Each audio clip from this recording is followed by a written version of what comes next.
जय हिंद साथियों, जय हिंद जय हिंद जय हिंद। एक नई वीडियो में आप सबको बहुत बहुत स्वागत करता हूं। जो हमारा आरआरबी ग्रुप डी एग्ज़ाम चल रहा है, साइंस के इम्पोर्टेंट क्वेश्चन हम यहां पर कवर करेंगे जो मोस्ट इम्पॉर्टेंट है, और जो भी एग्ज़ाम हो चुके हैं प्रीवियस ईयर क्वेश्चन भी यहां पर हम डिस्कस करेंगे। साथियों, अगर आप चैनल पर नए हैं तो चैनल को सब्सक्राइब कर लेना, जुड़ जाना मुझसे बेहतर ढंग से। आइए शुरू करते हैं। पहला क्वेश्चन यहाँ पर देखिए, मोस्ट इम्पॉर्टेंट है, याद कर लीजिएगा, बहुत मोस्ट इम्पॉर्टेंट क्वेश्चन है, या कहीं लिख लीजिएगा सारे क्वेश्चनों को। यहाँ पर पहला क्वेश्चन है, बायोगैस का मुख्य अवयव है। साथियों, कह रहा है बायोगैस का मुख्य अवयव है। बायोगैस का मुख्य अवयव क्या है, वही क्वेश्चन यहाँ पर पूछ रहा है। तो हो जाएगा इसका जो सही उत्तर है वो हो जाएगा साथियों मीथेन। क्या हो जाएगा? मीथेन सही उत्तर हो जाएगा। नेक्स्ट क्वेश्चन की ओर चलते हैं। नेक्स्ट क्वेश्चन यहाँ पर कह रहा है कि जब हम वायुमंडल में ऊपर की ओर जाते हैं। साथियों, जब हम वायुमंडल में ऊपर की ओर जाते हैं तो क्या होता है, वही क्वेश्चन यहाँ पर पूछ रहा है, मोस्ट इम्पॉर्टेंट है। तो ये पहला ऑप्शन दे रखा है, ताप कम होता है तथा दाब बढ़ता है। साथियों, ताप कम होता है दाब बढ़ता है, या फिर ताप बढ़ता है तथा दाब कम होता है, या फिर ताप तथा दाब दोनों बढ़ते हैं, या फिर ताप व दाब दोनों ही घटते हैं। तो क्या इसका सही उत्तर हो जाएगा? तो इसका जो सही उत्तर है साथियों वो हो जाएगा, जब हम वायुमंडल में ऊपर की ओर जाते हैं तो हमारा ताप व दाब दोनों क्या होते हैं, घटना शुरू हो जाते हैं। क्या हो जाते हैं? घटते हैं। ध्यान रखना, मोस्ट इम्पॉर्टेंट है। वायुमंडल में ऊपर की ओर जाते वक्त क्या होता है, वो ताप तथा दाब में क्या होती है, वृद्धि, मतलब क्या होती है, न्यूनतम, मतलब कम होते जाते हैं। ध्यान रखिएगा। नेक्स्ट क्वेश्चन की बात करते हैं। नेक्स्ट क्वेश्चन यहाँ पर कह रहा है कि नेत्र के लेंस में फोकस दूरी किस के द्वारा सही रखी जाती है। साथियों, कह रहा है कि नेत्र के लेंस में जो है फोकस दूरी किसके द्वारा सही रखी जाती है, यही क्वेश्चन यहाँ पर पूछ रहा है। तो पहला ऑप्शन दे रखा है रेटिना के द्वारा, दूसरा दे रखा है आइरिस के द्वारा, और तीसरा दे रखा है सिलियरी मांसपेशियों के द्वारा, और चौथा दे रखा है कॉर्निया के द्वारा। तो साथियों, इसका जो सही उत्तर है वो हो जाएगा, क्या हो जाएगा, कि सिलियरी मांसपेशियों के द्वारा रखा जाता है। क्या रखा जाती है? सेलियरियों के द्वारा, मांसपेशियों के द्वारा रखी जाती है। नेक्स्ट क्वेश्चन की ओर चलते हैं।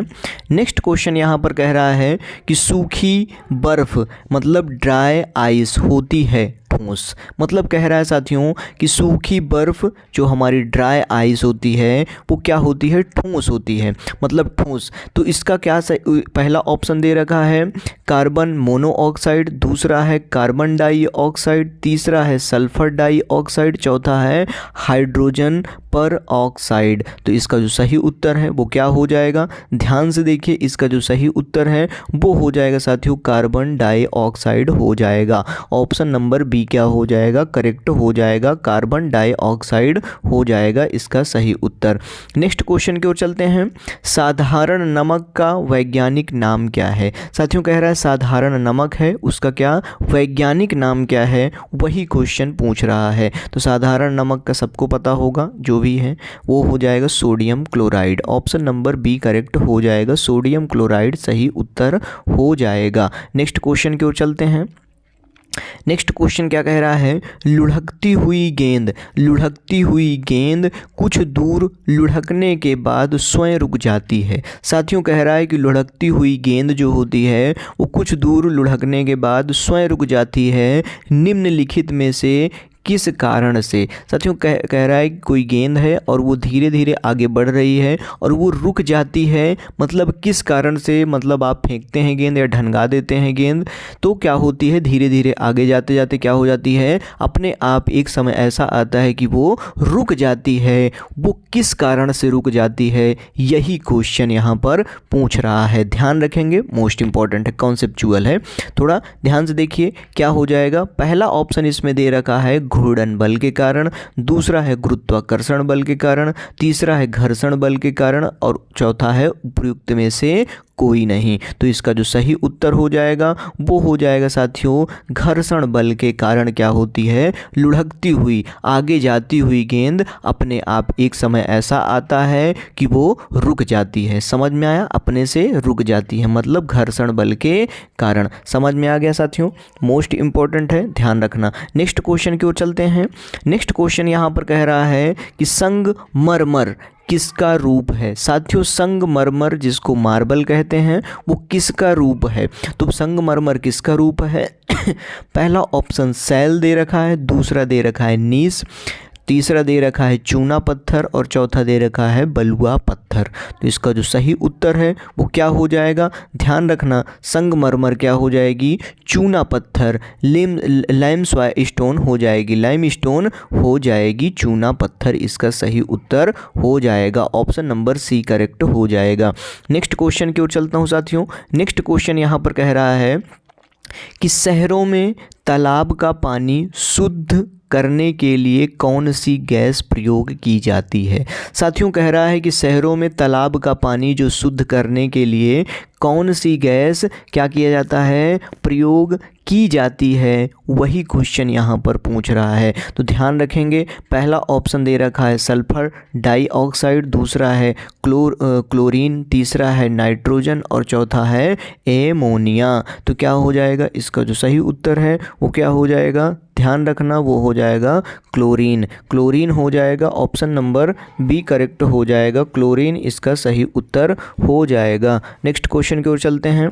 नेक्स्ट क्वेश्चन क्या कह रहा है, लोहे में जंग लगने का मुख्य कारण, मतलब लोहे में जंग लगने का मुख्य कारक क्या है। पहला है ऑक्सीजन, दूसरा है हाइड्रोजन, तीसरा है नाइट्रोजन और चौथा है नियॉन। तो क्या हो जाएगा, इसका जो सही उत्तर है, लोहे में जंग लगने का कारण ऑक्सीजन होता है। क्या होता है साथियों, ऑक्सीजन होता है, ऑप्शन नंबर ए करेक्ट हो जाएगा। नेक्स्ट क्वेश्चन है, नेक्स्ट क्वेश्चन है क्या कह रहा है कि कुपोषण से सबसे अधिक किसकी कमी होती है। साथियों कह रहा है कुपोषण से सबसे अधिक किसकी कमी होती है, यही क्वेश्चन यहाँ पर पूछ रहा है। तो पहला है विटामिन ए, दूसरा है कार्बोहाइड्रेट, तीसरा है विटामिन सी और चौथा है प्रोटीन। तो क्या हो जाएगा, इसका जो सही उत्तर है वो हो जाएगा प्रोटीन की कमी होती है, ऑप्शन नंबर डी करेक्ट हो जाएगा, प्रोटीन इसका सही उत्तर हो जाएगा। नेक्स्ट क्वेश्चन की ओर चलते हैं।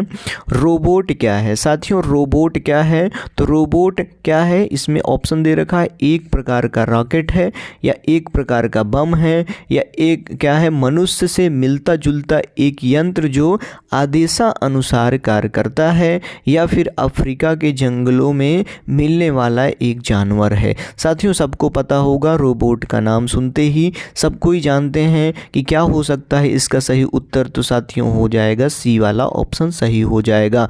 मनुष्य से मिलता जुलता एक यंत्र है जो आदेशानुसार कार्य करता है। समझ में आ गया, ऑप्शन नंबर सी करेक्ट हो जाएगा। नेक्स्ट क्वेश्चन की ओर चलते हैं।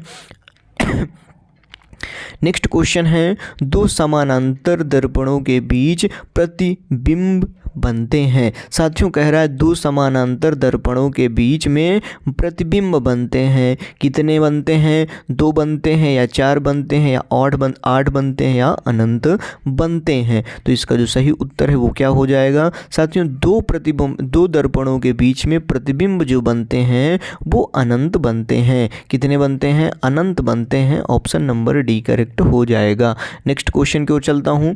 नेक्स्ट क्वेश्चन यहाँ पर कह रहा है, जब कोई जहाज नदी में से समुद्र में प्रवेश करता है। साथियों कह रहा है जब कोई जहाज नदी में से समुद्र में प्रवेश करता है तो क्या होता है, यही क्वेश्चन यहाँ पर पूछ रहा है। तो पहला ऑप्शन दे रखा है ऊपर उठ जाता है, ऊपर उड़ जाता है या फिर नीचे धंस जाता है या फिर उसके स्तर में कोई बदलाव नहीं आता है या फिर उपयुक्त में सभी। तो इसका जो सही उत्तर है वो क्या हो जाएगा साथियों, वो हो जाएगा कि नीचे की ओर धंस जाता है, नीचे धंस जाता है। समझ में आया, समुद्र में जब जहाज नदी में पानी में समुद्र में प्रवेश करता है तो नीचे की ओर धंस जाता है। समझ में आया, क्या हो जाता है, धंस जाता है। ऑप्शन नंबर बी करेक्ट हो जाएगा। नेक्स्ट क्वेश्चन की ओर चलता हूँ।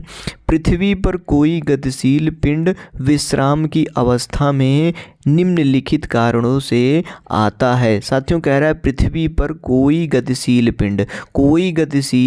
पिंड जो है विश्राम की अवस्था में निम्नलिखित कारणों से आता है। पहला है जड़त्व नियम के कारण, दूसरा है घर्षण बल के कारण, और तीसरा है संवेग संरक्षण के कारण, चौथा है गुरुत्वाकर्षण बल के कारण। तो क्या हो जाएगा, जो इसका सही उत्तर है वो हो जाएगा साथियों किसके कारण, घर्षण बल के कारण। ऑप्शन नंबर बी करेक्ट हो जाएगा, घर्षण बल सही हो जाएगा। नेक्स्ट क्वेश्चन की ओर चलता हूँ। नेक्स्ट क्वेश्चन यहाँ पर कह रहा है कि क्या कारण है कि गेंद किसी ऊंचे स्थान पर अधिक उछलती है। साथियों कह रहा है कि क्या कारण है कि जो गेंद होती है वो ऊंचे स्थान पर अधिक उछलती है, मतलब अधिक उछलती है। तो क्या पहला ऑप्शन दे रखा है क्योंकि ऊंचे स्थानों पर मैदानों की अपेक्षा वायुदाब अधिक होता है, दूसरा है क्योंकि ऊंचे स्थानों पर वायुमंडल विरल होने के कारण गेंद को कम प्रतिरोध का सामना करना पड़ता है, तीसरा दे रखा है क्योंकि ऊंचे स्थानों पर गुरुत्वाकर्षण बल कम होता है, और चौथा है क्योंकि ऊंचे स्थानों पर वायुमंडल शुद्ध होता है। तो इसका जो सही उत्तर है वो क्या हो जाएगा, ध्यान रखिएगा, जो इसका सही उत्तर है साथियों वो हो जाएगा कि ऑप्शन नंबर बी हो जाएगा, क्योंकि ऊंचे स्थानों पर वायुमंडल विरल होने के कारण गेंद को कम प्रतिरोध का सामना करना पड़ता है। समझ में आया, क्या हो जाएगा, ऑप्शन नंबर बी करेक्ट हो जाएगा। नेक्स्ट क्वेश्चन की ओर चलता हूँ। नेक्स्ट क्वेश्चन यहाँ पर कह रहा है कि मात्रा के साथ निम्नलिखित में कौन सा भौतिक गुण प्रभावित नहीं होता है। साथियों कह रहा है कि मात्रा के साथ निम्नलिखित में कौन सा भौतिक गुण प्रभावित नहीं होता है, यही क्वेश्चन यहाँ पर पूछ रहा है। तो पहला है आयतन, दूसरा है द्रव्यमान, तीसरा है भार, और चौथा है घनत्व। तो क्या हो जाएगा, जो इसका सही उत्तर है वो हो जाएगा घनत्व। ऑप्शन नंबर डी करेक्ट हो जाएगा। नेक्स्ट क्वेश्चन की ओर चलता हूँ। नेक्स्ट क्वेश्चन है कि जब सूर्य की रोशनी किसी प्रिज्म में से होकर गुजरती है साथियों कोई प्रिज्म है, जब उसमें से क्या कह रहा है कि कोई सूर्य की रोशनी है वो गुजरती है, तो बताइए निम्नलिखित में से किस रंग का अपवर्तन सबसे अधिक होता है। साथियों जब कोई सूर्य की रोशनी जब प्रिज्म में से होकर के गुजरती है तो आपको रंग यहाँ पर अलग अलग देखने को मिलते हैं। समझ में आया, जो कि यहाँ पर क्या होता है, तो यहाँ पर पूछ रहा है किस रंग का अपवर्तन सबसे अधिक होता है, यही क्वेश्चन यहाँ पर पूछ रहा है। तो वो हो जाएगा साथियों नीला। क्या हो जाएगा, नीला हो जाएगा। क्या हो जाएगा, नीला हो जाएगा। नीला रंग का अपवर्तन सबसे अधिक होता है। नेक्स्ट क्वेश्चन की ओर चलते हैं। नेक्स्ट क्वेश्चन कह रहा है यहाँ पर मैक नंबर संबंधित है। साथियों मैक नंबर संबंधित है, किससे संबंधित है, यही क्वेश्चन यहाँ पर पूछ रहा है। तो पहला है ध्वनि की गति से, दूसरा है जलयान की गति से, तीसरा है हवाई जहाज की गति से, और चौथा है अंतरिक्ष यान की गति से। मैक नंबर संबंधित है, किससे संबंधित है, तो जो इसका सही उत्तर है वो हो जाएगा ध्वनि की गति से। क्या हो जाएगा, ध्वनि की गति से संबंधित है। नेक्स्ट क्वेश्चन की ओर चलते हैं। नेक्स्ट क्वेश्चन है जब कोई मनुष्य रोशनी के अंधेरे कमरे में घुसता है तो उसे कुछ समय तक कुछ नहीं दिखाई देता है। साथियों आप अंधेरे कमरे में हैं और जब आप अंदर गए तो क्या होता है कि आपको कुछ समय तक कुछ नहीं दिखाई देता है, बाद में उसे दिखाई देना आरंभ होता है, क्योंकि इसका कारण क्या है, यही क्वेश्चन यहाँ पर पूछ रहा है। मोस्ट इम्पॉर्टेंट है, सभी ध्यान रखिएगा। पहला है कि उसकी आँखों की आइरिस सिकुड़ती है, और दूसरा है उसकी आँखों की आइरिस फैलती है, और तीसरा है उसकी आँखों के लेंस और रेटिना की दूरी बढ़ जाती है, चौथा है उसकी आँख के लेंस की लंबाई बढ़ जाती है। साथियों जो इसका सही उत्तर है वो क्या हो जाएगा, ध्यान से देखिए, तो वो हो जाएगा उसकी आँखों की आइरिस फैलती है। समझ में आया, क्या हो जाएगा, उसकी आँखों की जो आइरिस होती है वो फैलती है, जिसके कारण से उसे कुछ देर बाद दिखाई पड़ना शुरू होता है, उस समय नहीं दिखाई देता है। लास्ट क्वेश्चन है आपका, बिजली के हीटरों में नाइक्रोम धातु का तत्व एलिमेंट उपयोग में लाया जाता है, क्योंकि साथियों कह रहा है कि जो हमारा नाइक्रोम है धातु है उसको बिजली के हीटरों में क्यों प्रयोग किया जाता है, क्या कारण है उसका, यही क्वेश्चन यहाँ पर पूछ रहा है। तो साथियों यहाँ पर पहला ऑप्शन दे रखा है, इसकी प्रतिरोधक क्षमता अधिक होती है, प्रतिरोधकता अधिक होती है, या फिर इसका गलनांक अधिक होता है, या फिर इसके अधिक शक्तिशाली विद्युत धारा प्रवाहित की जाती है, इसमें अधिक शक्तिशाली विद्युत धारा प्रवाहित की जाती है, या इनमें उपर्युक्त सभी कारणों से। चौथा ऑप्शन उपर्युक्त सभी कारणों से। तो इसका जो सही उत्तर है, तो साथियों इसका सही उत्तर उपर्युक्त सभी कारणों से होता है। ध्यान रखिएगा, इसकी प्रतिरोधकता भी अधिक होती है, इसका गलनांक भी अधिक होता है, और इसकी अधिक शक्तिशाली विद्युत धारा प्रवाहित की जा सकती है इसमें से। ठीक है, तो उपयुक्त में सभी हो जाएंगे कारणों से। तो ऑप्शन नंबर डी करेक्ट हो जाएगा। ऑप्शन नंबर डी क्या हो जाएगा, करेक्ट हो जाएगा। तो ये हुए साथी आपके टॉप 20 क्वेश्चन। इसको आप एकदम मनगढ़ंत कर लीजिएगा, और आपको इसकी PDF RIQ academy Telegram channel पर मिल जाएगी। डिस्क्रिप्शन में इसकी लिंक है, आप वहां से जा कर के इस PDF को डाउनलोड कर सकते हैं और वहां से जुड़ सकते हैं। साथियों मिलता हूं नेक्स्ट वीडियो में, तब तक के लिए बने रहना, टेलीग्राम में जुड़ जाना ज़रूर से ज़रूर। वहां पर क्लास से संबंधित सारी जानकारियां आपको मैं लाता रहता हूं। मिलता हूं साथियों नेक्स्ट वीडियो में। चैनल पर नए हैं तो चैनल को सब्सक्राइब कर लेना, जुड़ जाना, एक बेहतर तैयारी की ओर अपना कदम बढ़ाना। आप हमारे साथ मिल करके एक बेहतर तैयारी की ओर अपनी शुरुआत कर सकते हैं। मिलता हूं साथियों नेक्स्ट वीडियो में, तब तक के लिए बने रहना। शानदार ज़बरदस्त जिंदाबाद। जय हिंद।